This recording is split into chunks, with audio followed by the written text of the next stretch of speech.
আসসালামু আলাইকুম এভরিওয়ান, কেমন আছো সবাই? আশা করি সবাই ভালো আছো। আজকের এই ভিডিওটা এইচএসসি 25 ব্যাচদের জন্য।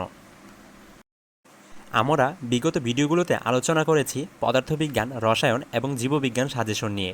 তারই ধারাবাহিকতায় আজকে আলোচনা করব উচ্চতর গণিত প্রথম পত্র নিয়ে। আমরা সবাই জানি এইচএসসি 25 ব্যাচকে শর্ট সিলেবাসে অন্তর্ভুক্ত করা হয়েছে। তো আজকে শর্ট সিলেবাসে উচ্চতর গণিত প্রথম পত্রে যে অধ্যায়গুলো রয়েছে সেই অনুযায়ী আমরা সাজেশন দেওয়ার চেষ্টা করব। শর্ট সিলেবাসে উচ্চতর গণিত প্রথম পত্রে যে অধ্যায়গুলো রয়েছে আমরা এখন সেগুলো দেখব।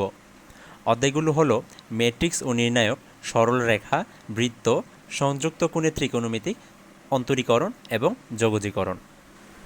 এখন আমরা এই অধ্যায়গুলোকে একটু সাইডে রেখে দিই। তোমরা সবাই জানো গণিত বিষয়গুলোতে সম্পূর্ণ নাম্বার পাওয়া যায়, আর এই সাবজেক্টগুলোতে যারা A+ টার্গেট রাখো তারা মিনিমাম 90-এর উপরে টার্গেট রাখবা। কেননা অনেক সময় সূত্র এবং হিসাবের ভুলের কারণে সম্পূর্ণ নাম্বারটি কেটে যাওয়ার সম্ভাবনা থাকে। তাই সবাই একটু 90-এর উপরে টার্গেট রাখার চেষ্টা করবা। আর যাদের এই সাবজেক্টটা অপশনাল সাবজেক্ট হিসেবে আছে তাদের তো A+-এর উপরে টার্গেট রাখা খুবই প্রয়োজন। তো এখন কিভাবে খুব সহজেই A+টা পেতে পারো সেই বিষয় নিয়ে একটু আলোচনা করি। তো আমরা দেখতে পাচ্ছি আমাদের অধ্যায় আছে 6টা, পরীক্ষায় সৃজনশীল আসবে 8টা, আমাদের আনসার করতে হবে 5টা। এবং তোমাদের এটা জানা খুবই জরুরি যে এখানে কিন্তু 2টা বিভাগ রয়েছে, মানে প্রথম 3টা অধ্যায় ক এবং পরের 3টা অধ্যায় খ বিভাগ। 2টা বিভাগে ন্যূনতম 2টি করে সৃজনশীল করে মোট 5টি সৃজনশীল উত্তর দিতে হবে। আর পরীক্ষায় সৃজনশীল আসে হচ্ছে গিয়ে ক বিভাগ থেকে 4টা, খ বিভাগ থেকে 4টা, মোট 8টা প্রশ্ন। এই 8টা প্রশ্ন থেকে ক বিভাগ থেকে ন্যূনতম 2টি, খ বিভাগ থেকে ন্যূনতম 2টি করে যে কোনো 5টি উত্তর তোমাকে দিতে হবে। তো এখন আমরা দেখি কোন কোন অধ্যায়গুলো থেকে কয়টা করে সৃজনশীল আসতে পারে। আচ্ছা, প্রথমে ক বিভাগ নিয়ে আলোচনা। ক বিভাগে রয়েছে 3টি অধ্যায়।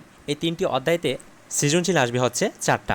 এখন এই 4টা সৃজনশীল কিভাবে আসবে দেখো, বিগত বছরে দেখলে তুমি বুঝতে পারবা যে ম্যাট্রিক্স, সরলরেখা, বৃত্ত এই 3টা থেকে বেশিরভাগ সময় ম্যাট্রিক্স ও নির্ণায়ক থেকে 2টা অথবা সরলরেখা থেকে 2টা এবং বৃত্ত থেকে একটা আসে। মানে ম্যাট্রিক্স থেকে যদি 2টা আসে, সরলরেখা থেকে আসে একটা, আর বৃত্ত থেকে একটা। আর সরলরেখা থেকে 2টা আসলে ম্যাট্রিক্স থেকে আসে একটা, বৃত্ত থেকে আসে একটা। অনেক সময় বৃত্ত থেকে আসে 2টা, সরলরেখা থেকে আসে একটা, আর ম্যাট্রিক্স নির্ণয় থেকে আসে একটা। এটা খুব কমই দেখা গিয়েছে, বেশিরভাগ সময় দেখা যায় ম্যাট্রিক্স এবং সরলরেখা থেকেই 2টা করে আসে। এখন খ বিভাগ নিয়ে যদি আলোচনা করি তাহলে এখানে রয়েছে সংযুক্ত কোণের ত্রিকোণমিতি, অন্তরীকরণ এবং যোগজীকরণ। এই অধ্যায়গুলো থেকে সংযুক্ত কোণের ত্রিকোণমিতি এই অধ্যায়টা থেকে 2টা করে সৃজনশীল আসলে অন্তরীকরণ এবং যোগজীকরণ থেকে একটা করে সৃজনশীল আসবে। আর যদি সংযুক্ত কোণের ত্রিকোণমিতি থেকে একটা করে সৃজনশীল আসে তাহলে অন্তরীকরণ অথবা যোগজীকরণ এই 2টা থেকে যে কোনো একটার মধ্যে 2টা করে আসবে, আরেকটাই একটা করে আসবে। মানে 3টা মিলিয়ে 4টা করে প্রশ্ন আসবে। তুমি তোমাদের বইয়ে অথবা সাপ্লিমেন্টে যদি বিগত বছরের অ্যানালাইসিসগুলো দেখো তাহলে বুঝতে পারবে যে কীভাবে প্রশ্নগুলো এসেছে। এখন আলোচনা করব কোন অধ্যায়গুলো পড়লে তুমি 5টা সৃজনশীল সহজে কমন পেতে পারো। সেই অধ্যায়গুলো হলো ম্যাট্রিক্স ও নির্ণায়ক, সরলরেখা, সংযুক্ত কোণের ত্রিকোণমিতিক এবং অন্তরীকরণ। দেখো, এখানে কঠিন মনে করিও না। এখানে 2টা বিভাগ থেকে তোমাকে ন্যূনতম 2টি করে সৃজনশীল আনসার করতে হবে। তাই 2টা বিভাগের অধ্যায়গুলোকে তোমাকে ভালোভাবে পারতে হবে। এখানে ম্যাট্রিক্স, সরলরেখা, সংযুক্ত কোণের ত্রিকোণমিতিক এবং অন্তরীকরণ এই 4টা অধ্যায় থেকে তুমি যদি অন্তরীকরণটাকে একটু স্কিপ করো তাহলে ম্যাট্রিক্স, সরলরেখা এবং ত্রিকোণমিতি অধ্যায় দিয়েও তুমি 5টা সৃজনশীল উত্তর করতে পারবে। কারণ এখানে 3টা অধ্যায়ই 2টা করে সৃজনশীল আসতে পারে। আর তোমরা যাই করো সংযুক্ত কোণের ত্রিকোণমিতি এই অধ্যায়টাকে স্কিপ করিও না। এটা একটা বেসিক স্ট্রং চ্যাপ্টার। অন্তরীকরণ, যোগজীকরণ এবং দ্বিতীয় পথে স্থিতিবিদ্যা, গতিবিদ্যা সহ অনেক অধ্যায়ে তোমার এটা কাজে লাগবে। সেফ জোনে থাকার জন্য আমি বলবো সাথে একটু বৃত্তটাও পড়ে নিও, কারণ এটা বিভাগীয় বোর্ড পরীক্ষা। কোন বিভাগে কিভাবে আসতে পারে সেটা অজানা। তাই তুমি যদি বৃত্ত ভালোভাবে পারো তাহলে অন্তরীকরণ হালকা পারলেও সমস্যা নেই। তো এই ছিল সিকিউ নিয়ে আলোচনা। আমরা এখন একটু এমসিকিউ নিয়ে আলোচনা করব।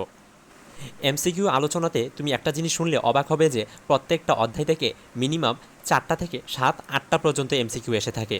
হ্যাঁ, এখানে 6টা অধ্যায় থেকেই সর্বনিম্ন 2টা থেকে সর্বোচ্চ 8টা এমসিকিউ পর্যন্ত এসেছে। তাই প্রত্যেকটা অধ্যায় তোমাকে একটু ভালোভাবে ধারণা রাখলেই ভালো।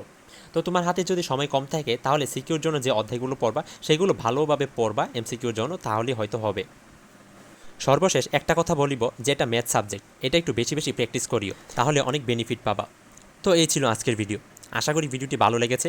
ভিডিওটি ভালো লাগলে অবশ্যই ভিডিওতে একটু লাইক করে দিবা। কিছু জানার থাকলে বা বোঝার একটু অসুবিধা হলে কমেন্ট বক্সে জানিয়ে দিও। পরবর্তী সাজেশন ভিডিও পেতে চ্যানেলটিকে সাবস্ক্রাইব করে রেখো। পরবর্তীতে কোন সাবজেক্টের উপর সাজেশন ভিডিও চাও তা অবশ্যই কমেন্ট বক্সে জানিয়ে দিও। তো দেখা হবে পরবর্তী ভিডিওতে। ভালো থাকিও সবাই। আল্লাহ হাফেজ।